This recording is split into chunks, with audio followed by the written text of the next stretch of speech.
डाइकर Heights neighbourhood से आपका host Faisal Idris Bhatt. इस वक्त मैं आपको ऐसे घर दिखाऊंगा। हाँ, ये मेरा रोहान फैसल इदरीस भट्ट। तो मैं आपको ये दिखाना चाहता हूँ कि क्रिसमस की अभी बड़ी दूर है। अभी तो दिसंबर की आमद है और लोगों ने इधर एक से एक बढ़ के अपने घर जो है वो सजाए हुए हैं। एक ये घर पहले आप अपना देख लें, फिर आगे मैं आपको दूसरा घर दिखाने लगा, वो इससे भी जबरदस्त सजा हुआ। ये न्यूयॉर्क पुलिस जो है वो लोगों की हिफाजत के लिए घूम रही है। ये देखें, इसमें सेंटा क्लॉस भी हैं काफी सारे।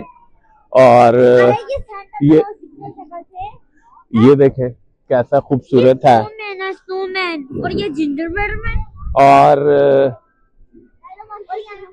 डियर्स भी बने हुए हैं काफी सारे। उधर आगे चलते हैं।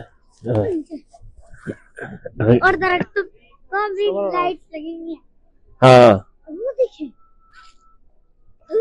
अब मैं ये आपको दूसरा घर दिखा रहा हूँ। ये देखें,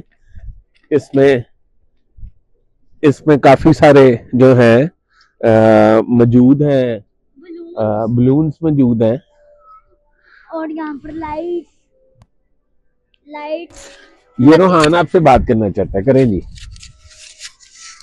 यहाँ पर लाइट्स और बहुत सारे नकली तोहफे मौजूद है।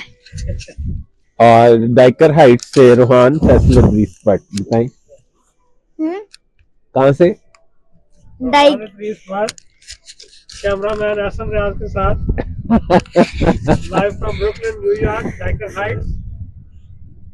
और यहाँ पे हर घर ही एक से एक। हाँ, बहुत खूबसूरत बना हुआ है। और यहाँ पर तो लाइटों की भी चीजें बनी हुई हैं, वो देखें। हाँ, अभी ये देखें ना, लाइटों की पेंगुइन। हाँ, बिल्कुल बिल्कुल। चलिए ठीक है, बोले फिर।